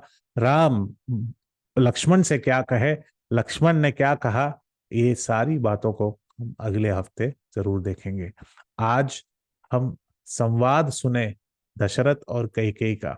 कई सारे लोग सोचते हैं कि ये इस पर इतना टाइम देने की जरूरत नहीं है, मगर इसके हर एक बातों पर अगर हम ध्यान दें तो इसके हर बातों पे से हमको दो चीजें पता चलती हैं, कि जब गुस्सा और जब काम, ये दोनों साथ साथ चलते हैं, ये हमारे मन पर हावी हो जाते हैं, तो हम हितैषी के हितकारी जो जो शब्द है उसको भी हम अनदेखा कर देते हैं। तो Kaikeyi was conquered by lust of desire to have Bharata as the heir apparent। तो इसके कारण वे सुन नहीं सकी। उसी प्रकार अगर हम किसी का हीरो वर्शिप करते हैं, दक्षिण भारत में या फिर बॉलीवुड में हम देखते हैं कि एक हीरो को इतना सजते हैं, नवारते हैं, उसी की स्टाइल कॉपी करते हैं, किसी को हीरो वर्शिप इतना करते हैं, तो भी हम पछताएंगे। तो किसी को हीरो वर्शिप नहीं करना चाहिए, किसी को इतने उन्नत स्थान पर नहीं बिठाना चाहिए। जैसे दशरथ महाराज जी ने कैकेयी को बहुत लाड़ प्यार देकर इस प्रकार से मान लिए थे। तो इन दोनों बातों को हमें ध्यान रखना चाहिए कि हमारे परम मित्र, हमारे परम बंधु, मदेक बंधो मत संगिन, हाँ, मन निस्तारक, ये सब कौन है? भगवान ही हैं। श्रीमद् भागवत, इतिहास, पुराण, ये सभी ही हैं। इस प्रकार से हमें याद करना चाहिए। श्रीला प्रभुपाद की जय, श्री रामचंद्र भगवान की जय, रामायण की जय। रामाय रामभद्राय रामचंद्राय वेदसे, रघुनाथाय नाथाय सीताय पते नमः। मंगलम कौशलेन्द्राय मगनीय गुणाप्तने चक्रवर्ती तनुज्ञाय सर्वगोमाय मंगलम। श्रीमते रघुवीराय सेदुल्लति सिंधवे धृतराष्ट्र राजाय रणधीराय मंगलम। आसाध्यम नवरेन दिव्याम अभिषक्ताय सीतायाम राजाधिराजाधिराज राम भद्राय मंगलम। तो सब मंगल हो, सब शुभकारी हो। इसी के साथ मैं अपनी वाणी को यहीं विराम देना चाहूंगा। हरे कृष्ण। श्रील प्रभुपाद की जय। किसी को कोई प्रश्न है, सवाल है तो पूछ सकते हैं। हरे कृष्णा। यस पापा, हरिणी माता जी। हरे कृष्ण प्रभु जी, दंड प्रणाम। Thank Hare you so Krishna. Much प्रभु जी for such a wonderful class. आप जैसे नरेट करते हैं ऐसे लगता है कि हम उसी स्थान पर हैं, वहीं पर लाइव दर्शन कर रहे हैं उस सीन का। तो जब भी हम रामायण सुनते हैं तो मुझे पर्सनली, मैं जब भी रामायण सुनती हूँ तो पर्सनली मुझे लगता है कि काश दशरथ महाराज नहीं माने होते, काश कुछ और हो गया होता है, कि भगवान राम नहीं गए होते वनवास। पर हमें पता है कि भगवान की लीला का एक पार्ट है कि और जैसे आप बता रहे हैं, मतलब मेरे मन में ये प्रश्न बहुत टाइम से था, पर जैसे आप बता रहे हैं समझ आता है कि भगवान की लीला थी कि वो हम्म। चाहते थे कि अयोध्या से दूर जाएं और एक वजह बने, क्योंकि रावण को भी श्राप मिला था, सीता मैया एक वजह बने ताकि उनका रावण का अंत हो। तो मेरा प्रश्न, एक छोटा सा प्रश्न ये है कि जो जो हमें हमें पता है कि लीला है, पर फिर भी दशरथ महाराज ऐसा क्या कर सकते थे कि ये परिस्थिति टल जाती? ऐसा कुछ है, या हम अपनी जीवन में ऐसा क्या हम ले सकते हैं कि हम दशरथ महाराज की तरह ऐसी परिस्थिति में ना फंसे? बिल्कुल। तो दो चीज है माता जी। आप जिस प्रकार से आपने कहा कि सुन रहे हैं कि आपके सामने ये सब चलचित्र, ये मेरी देन नहीं है, ये वाल्मीकि जी का देन है कि उन्होंने इस प्रकार से जो है उन्होंने ये कविताएं लिखी हैं, और श्रील हमारे जितने भी आचार्यगण हैं उनके टिप्पणियों से गोविंदराज इत्यादि हम इस प्रकार से देख सकते हैं। ये बिल्कुल अच्छा है, क्योंकि कुलशेखर आलवार ने भी इसी प्रकार से, उन्होंने जो है, जब वह राम कथा सुनते थे वे इतने भावुक हो जाते थे और सोचते थे कि यहाँ पे मुझे मुझे जाना चाहिए। जब सीता का अपहरण हुआ तो उन्होंने कहा कि सारी सेना चलो मेरे साथ, आज जाकर हम जो है सीता को बचाएंगे। इस प्रकार से वे सोचने लगे। तो ये इस प्रकार का भाव जो है, जब हम कथा सुन रहे हैं तो तुष्यंती च रमंती च, इसी को कहते हैं, हम रमन कर रहे हैं, उसको उसको पूरी से आस्वादन कर रहे हैं। बहुत बहुत धन्यवाद माता जी। आपका अभी ये सवाल जो है, दशरथ महाराज जी क्या कर सकते थे? हमने जैसे कथा में कहा कि दशरथ महाराज जी किसी को हीरो वर्शिप इतना ना करें कि बातें तो दे दी फिर उसके बाद सोचने लगे। दशरथ महाराज जी के जीवन चरित्र से हमें यह पता चलता है कि हमें दशरथ महाराज जी की तरह बड़े बड़े बातें करने के बाद फिर उसके बारे में दो बार सोचनी नहीं चाहिए। दो बार सोच लो फिर बातें, या फिर प्रोमिस कर लो। तो दशरथ महाराज जी पहले प्रॉमिस कर देते थे, फिर बाद में पछताते थे, चाहे वो विश्वामित्र जी के साथ हो, अभी कैकेयी के साथ क्यों ना हो।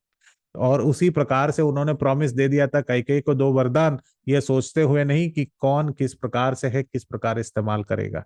उसी की तरह अश्वपति को भी उन्होंने जो है ये वचन दे दिया था कैकेयी के पिताजी को कि आपका ही बेटा बनेगा। तो ये सारी बातों से हमें पता चलता है कि बहुत सोच विचार करके जो है हमें एक निर्णय देना चाहिए, और उस पर बाद में पछताना नहीं चाहिए। और आपका दूसरा सवाल जो था कि अगर इस प्रकार से नहीं होता तो क्या भगवान इस प्रकार से लीला करते? ये न कहना प्रकार, भगवान को नीचे आने की जरूरत ही नहीं है, वैकुंठ से ही बाण चला सकते हैं। बाण क्या, सोच ही सकते हैं रावण मर जाएगा। पर भगवान आते ही हैं ये दो चीजों के लिए, कि भगवान के साथ संपर्क हो, और उनसे जब दूर जाए तो वो विरह की भावना हो। तो ये दोनों, the union and the separation from the lord, is what the lord actually enjoys giving hit to his devotees. तो अयोध्या वासी जो है वे भगवान से विरक्त से, जब वे वन में थे उसके वजह से उनकी प्रेम और बढ़ने लगा, कौशल्या का प्रेम और बढ़ने लगा, भरत का प्रेम और बढ़ने लगा। तो प्रेम बढ़ाना ही भगवान चाहते हैं, किसके बीच? भक्तों के बीच। और किसी को अपना संग देते हैं, सुग्रीव को, वानर को संग दे, क्योंकि वे विरक्त थे भगवान से, वे वन वन में रहते थे, तो उनको संग दिए, और यहां से उन्होंने जो है विप्रलंब जैसी सेवाएं की। तो उस प्रकार से भगवान का ये this is the way that he acts. Thank you प्रभु जी। बस एक last thank thing you. I want to say, जैसे कि भगवान श्री राम का नाम है प्लेजर गिविंग, वैसे ही भगवान राम की जो Ramayan it actually so much pleasure giving to the heart, की कितनी बार भी सुन लो, इतनी बार भी सुन लो, ऐसा लगता है कि the heart is filled with pleasure, listening to it it. Is beautiful. सुंदरे यस, सुंदरम काव्यम, सुंदरे सुंदरी कवि, सुंदरे सुंदरम कपि, सुंदरे सुंदरम रामम, सुंदरे सुंदरम सीता, सुंदरे सुंदरम वाल्मीकि, सुंदरे किम न Sundaram. Which part of it is not sweet? Everything is super sweet.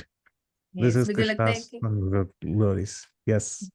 हर हर मंदिर में ये होना चाहिए, so that everybody gets this benefit. And जो ये जो कला कलेश है ना, जो कलियुग का प्रभाव Hmm. है वो, क्योंकि आई थिंक पहले तो होता था every day in the Hmm. Evening, Hmm. शाम के टाइम पे मंदिर में भागवतम या रामायण का पाठ होता था, people used to come and listen, and then used to be filled with pleasure, ताकि जो कलयुग का जो Hmm. प्रभाव है वो थोड़ा तो कम हो जाए।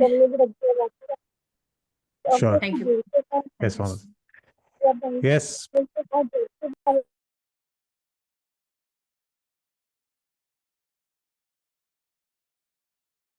हरे कृष्णा प्रभु जी, दंडवत प्रणाम।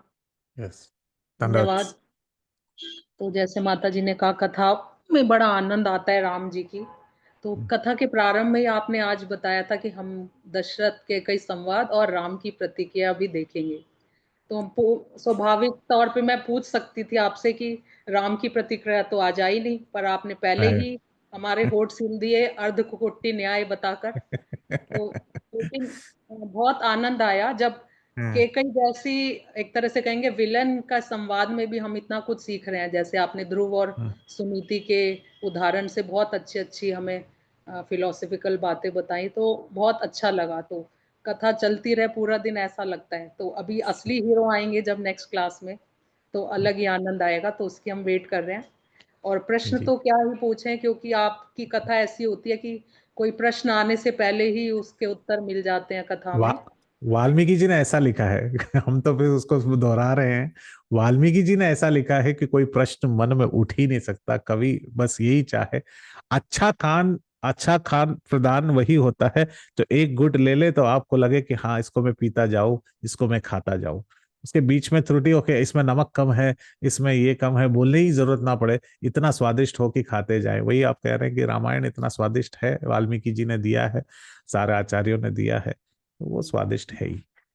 फिर भी एक जिज्ञासा है प्रभु जी मेरी, जो हम्म। केकई ने जब बताया हम्म। दशरथ जी को कि आपको तो रघुकुल की रीति निभानी चाहिए कि प्राण जाए पर वचन ना जाए, तो आपने उदाहरण दिए चार। तो शिबी महाराज का तो आता है वाल्मीकि में, क्योंकि वो रघुवंशी थे, लेकिन बाकी जो उदाहरण है वो तो रघुवंशी नहीं है, तो वो कहाँ से हम, आपने रेफरेंस दिया जैसे बली महाराज और दधी जी मेरे ख्याल से रघुवंशी नहीं है।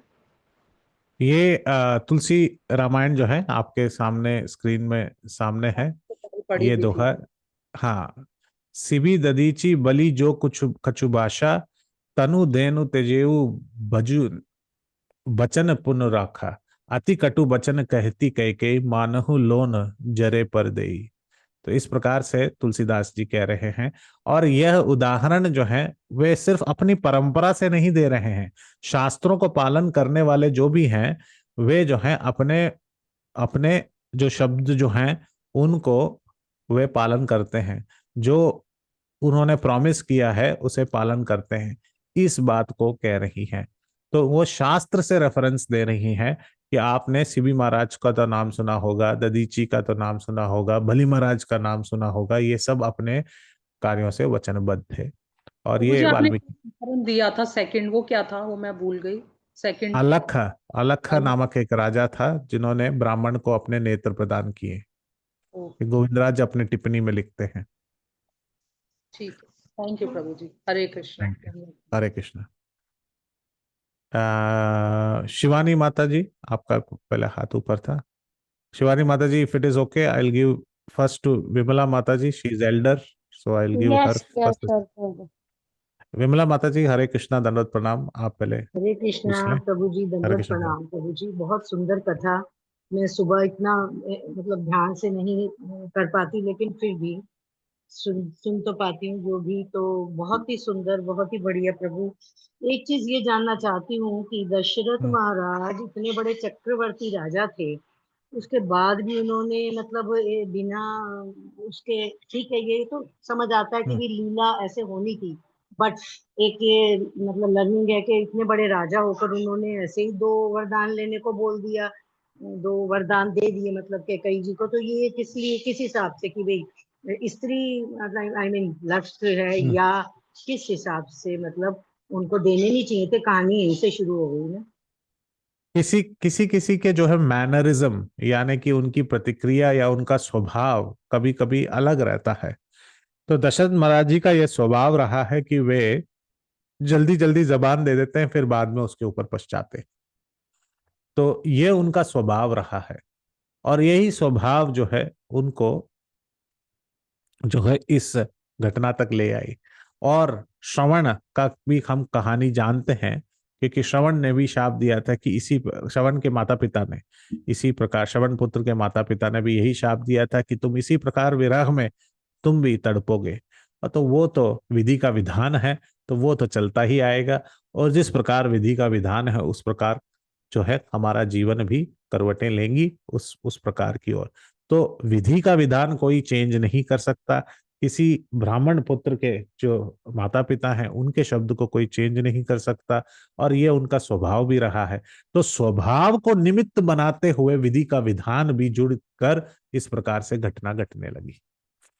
तो इसलिए जब विधि का विधान हमारे ऊपर कोई गलत प्रभाव पड़े तो हमें उससे संकोच या फिर उस पर दुख नहीं करना चाहिए, क्योंकि ये हमारे ही स्वभाव के कारण, हमारे ही कर्म के कारण विधि तो उसको हमारे सामने दिला रहा है, उसको हमें टॉलरेट करना चाहिए।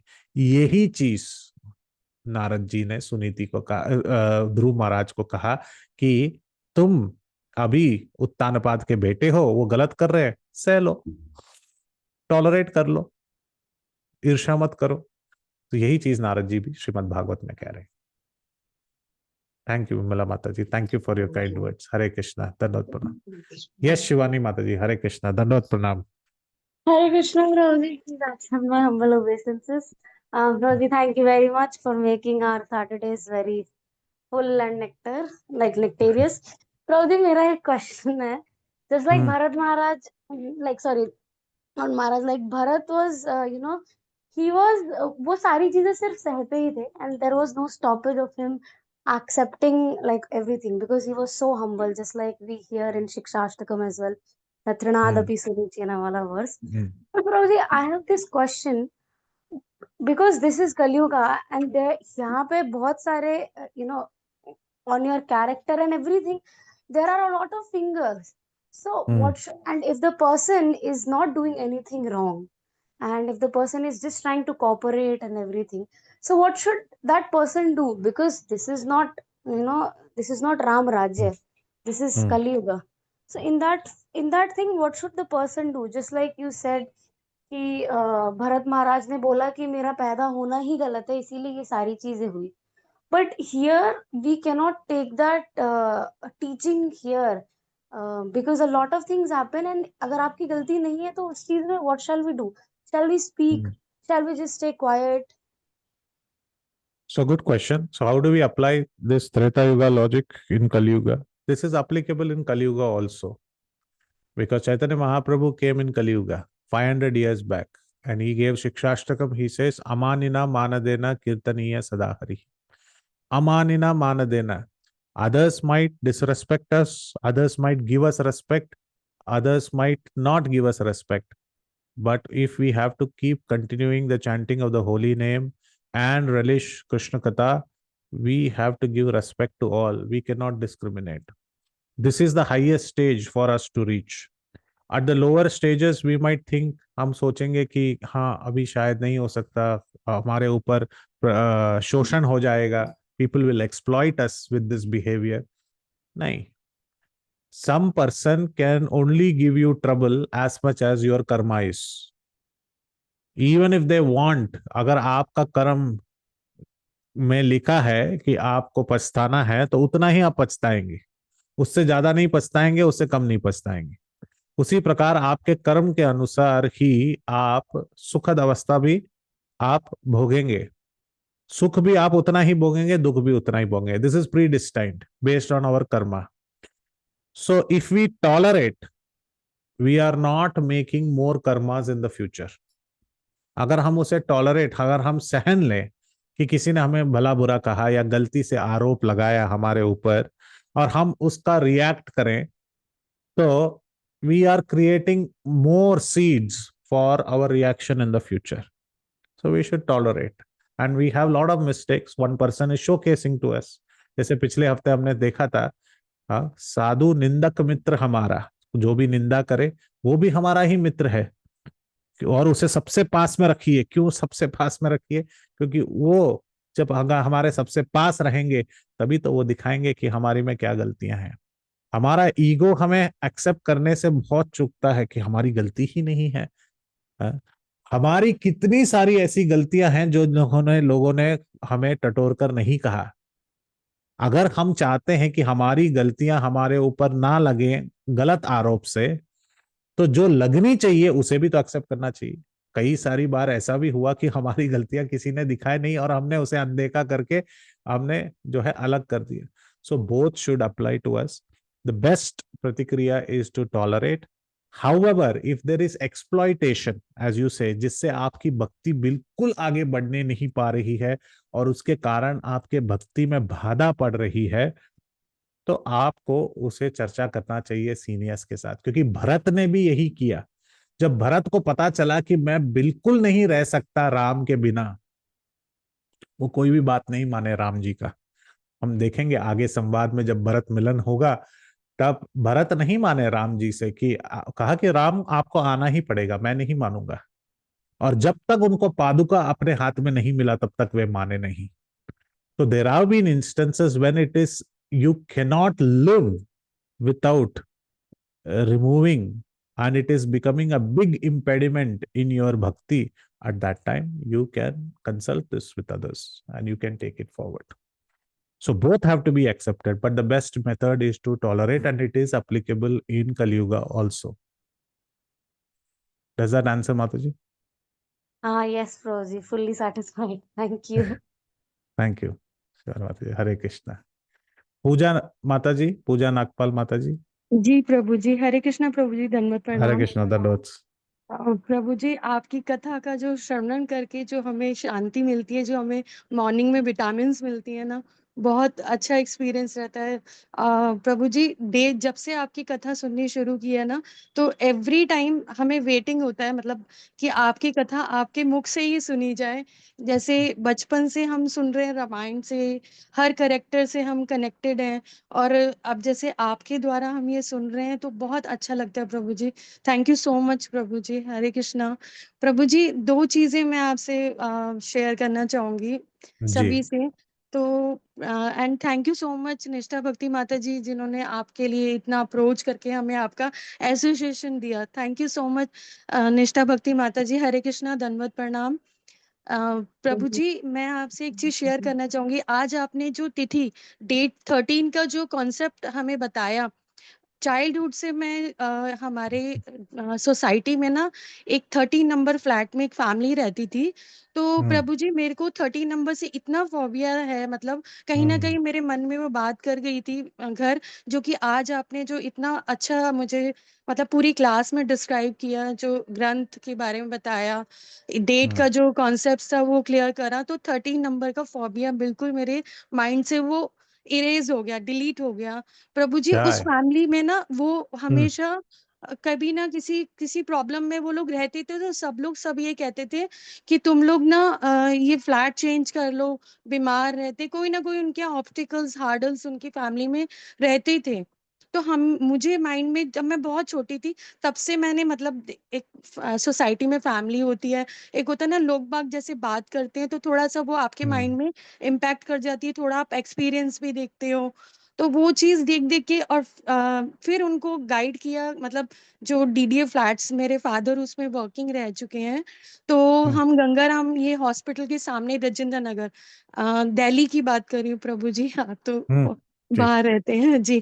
तो यहाँ पे उस बिल्कुल उसके अपोजिट ही वो फ्लैट्स हैं। तो वहां पे ना मतलब उनकी सोसाइटी में फिर वो हाउस का E13 कर दिया था, नेम चेंज करके, मतलब ओनली 13 ना होके E13। तो वो कहते हैं कि चलो, उन्होंने जब किसी एस्ट्रोलॉजर वगैरह से बात करी तो वो E13 हो गया।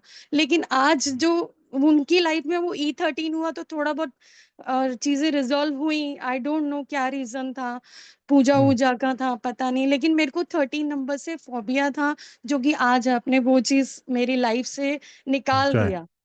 और जय। Prabhu thank you. जी, थैंक यू सो मच। मतलब मेरे को सुन के मैं बता नहीं सकती।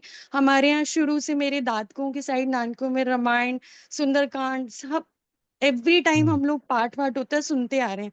तो मैं कनेक्टेड हूँ। इवन मैं छोटी थी, मैं बोर होती थी तो मैं अपने फादर को भी बोलती थी कि मैं ना बोर हो रही हूँ। तो मेरे पापा कहते थे अच्छा अपनी खाली कॉपी लेकर आओ, एम्प्टी कॉपीज लेकर आओ। तो वो जो मार्जिन लाइन है या पूरी पेज को श्री कृष्णा राम राम लिखते रहो। तो प्रभु जी, वो चीजें करी, तो कहीं ना कहीं ये कनेक्शन जो मेरे बचपन से लेके बिल्कुल। अभी तक मेरे आ रहे हैं। मेरे फादर का थैंक्स है कि उन्होंने हमारे अंदर, मेरे दादी दादाजी सब, सबका बहुत थैंक्स है कि हम, उन्होंने ये जो सीड होता है वो उस टाइम से मेरे अंदर वो चीज डेवलप हुआ। बिल्कुल। और आज प्रभु जी, ये कहते हैं ना मेरे कर्म है कि मैं आप लोगों से, मतलब आपके द्वारा ये कथा सुन रही हूँ। इतनी अच्छी एसोसिएशन है। थैंक यू सो मच प्रभु जी। प्रभु जी, थैंक यू। मेरा एक प्रश्न है इससे रिलेटेड, और सॉरी मैं आपका बहुत ज्यादा टाइम ले नहीं रही हूँ। नहीं, थैंक बताइए यू बताइए, आपको जी। अपना प्रभु प्रश्न जी, बताइए। जैसे कि अब जब मैंने सुना था कहीं पे रामायण की बात आई थी, जब कैरेक्टर सतयुग में डिस्ट्रीब्यूट हो रहे थे, मतलब गोकुल धाम में जब ये क्या कहते हैं कैरेक्टर सबको दिए जा रहे थे, तो जो केकई का कैरेक्टर कोई लेने के लिए तैयार नहीं था, माताओं में से, हम्म। माता जी में से तो कोई नहीं ले रहा था। तो उन्होंने फिर जब पता चला था कि कलयुग में, सॉरी सतयुग में, जब जो केकई जी माता जो जिनको वो करेक्टर में, उनके करेक्टर पे इतना सब घृणा करने लगेंगे। वो जब हम्म। 2 वरदान मांगेंगी उनसे, दशरथ जी से, तो वो इस चीज में ना थोड़ा सा वो हेट होती है हमें, मतलब सुन के हम्म। उनके करेक्टर से हमें नफरत होती है। तो वो हम्म। उन्होंने जब सुना कि ऐसा होगा, तो उन्होंने सबसे पहले आगे आके कहा था, ये पाप का भार मैं अपने सिर पे लूंगी। तो ये प्रभु जी सतयुग की बात थी। तो फिर उन्होंने, राम जी ने उनसे जब सतयुग में रामायण हो रही थी, तो वो जब वहां चले गए थे वनवास के लिए, तो भरत के साथ जब केकई वहां गई थी ना उनको मनाने के हम्म। लिए, तो उनके पास रिग्रेट था। रिग्रेट के अलावा उनके पास कुछ नहीं था। वो एक शब्द भी नहीं बोल पा रही थी, ना राम जी से नजरें मिला पा रही थी। तो जी। ये प्रभु जी, मैं ये तो राम जी ने उनसे मन ही मन एक प्रॉमिस किया था, जो कि ऊपर धाम में भी उन्होंने प्रॉमिस किया था। तो वो उनको याद दिला रहे थे, कहते ना कि मन से मन की बात करके, कि आज आपने, मतलब ये रामायण, इस युग में आपने ये भार, अपने जो पाप किया उसका आप ले रहे हो, तो माता इसका आप भार अपने ऊपर मत लो। जब मैं द्वापर युग में आऊंगा ना, तो मैं आपको अपने सिर पे धारण करूंगा, जो कि मोर पंख का कहते हैं ना, वो चीज। प्रभु जी, यही मैं पूछ रही थी, क्या मतलब ये सही है या गलत? मुझे नहीं पता, मैं मैंने पूछना चाह रही हूँ। जी। मैंने ये सतयुग का कनेक्शन मैंने तो नहीं पढ़ा है, ना ही आचार्यों की टिप्पणी मैंने पढ़ी है। इसका मतलब ये हाँ नहीं जी, है, ढूंढना पड़ेगा। हाँ पर जी, हाँ मोर जी। पंख वाली जो बात है, हाँ इस इसके बारे में मैं जरूर कहना चाहूंगा। जी प्रभु जी। अ, गोविंद दास अधिकारी हमारे परंपरा में आते हैं, और उन्होंने एक बहुत सुंदर गान लिखा है। आई hope Nishtapati Mata ji, I can take 5 more minutes just to explain that point, right? Yes so Prabhu ji, take your time Prabhu ji. Sorry Prabhu हाँ। जी, आप लोगों का मैं इतना टाइम डिस्टर्ब नहीं ले नहीं रही नहीं, हूँ। कोई थैंक बात नहीं। थैंक यू सो मच तो प्रभु जी। Govindas Adhikari had written this song called as Sukh Sari के बीच में, यानी कि दो तोते बात कर रहे थे एक दूसरे के साथ। और वे जो जब दो तोते एक दूसरे के साथ बात कर रहे थे, तो उसमें जो सुख, यानी कि जो मेल तोता था, वो कह रहा है सारी को, यानी कि जो फीमेल तोता है उसको कह रहा है। और वे वृंदावन की तरफ जा रहे हैं, उसके बीच में डाली में बैठ के कह रहे हैं। और ये गाना है वृंदावन विलासिनी राय अमादेर। वृंदावन विलासिनी राय अमादेर, वृंदावन विलासिनी राय अमादेर, राय मादे राय मादे राय मादे राय मादे श्याम तो मादे, वृंदावन विलासिनी राय मादे। और उसमें एक गान आता है जब शुक बोलता है, शुक शुक बोले अमर कृष्ण माथा मयूर पंख, शुक बोले अमर कृष्णेर माथा मयूर पंख। शुक बोल रहे हैं कि अब मेरे कृष्ण के ऊपर, दोनों झगड़ा कर रहे हैं कि कृष्ण बड़े कि श्रीमती राधा रानी बड़ी। तो शुक बोल रहे हैं कि मेरे कृष्ण के ऊपर मयूर पंख लगा हुआ है, तुमने देखा है शारी? तो शारी बोलने लगी, शारी बोले, शारी बोले আমার রাধার, শারি बोले আমার রাধার नामे पिताते रखी जाई रे देखा। कह रही है कि अमार राधा का नाम जो मयूर पंख है, उसमें राधा कर कर नाम लिखा हुआ है, इसलिए कृष्ण जो है मयूर पंख अपने ऊपर धारण करते हैं। वृंदावन विलासिनी राय माधे। तो इस प्रकार से श्रीमती राधा रानी के कारण, तो कहने का तात्पर्य यह है कि बहुत सारी कथाओं को जोड़ने का कभी कभार लोग सोशल मीडिया इत्यादि में करते हैं, पर इसका प्रमाण शास्त्र होने चाहिए।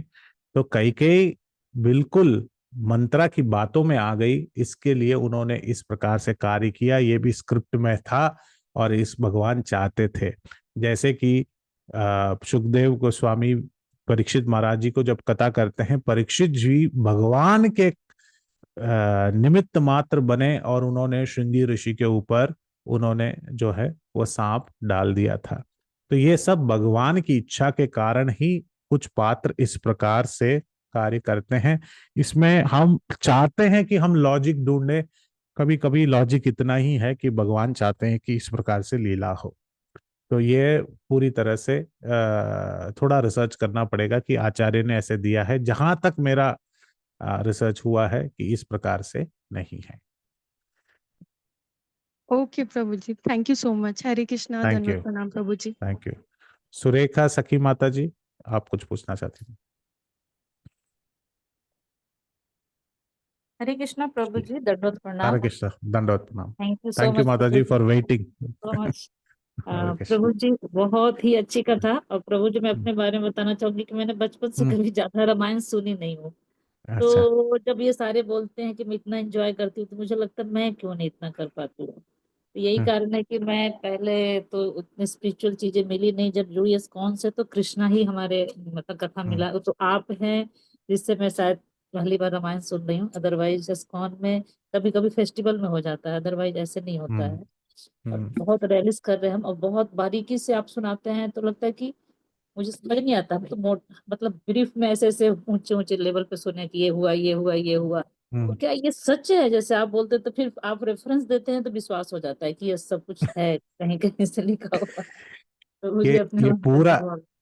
हाँ। पूरा रामायण जो है, अच्छा। जैसे पहले हमें भी मैं कह चुका हूँ कि सारे आचार्यों की टिप्पणी इस प्रकार है।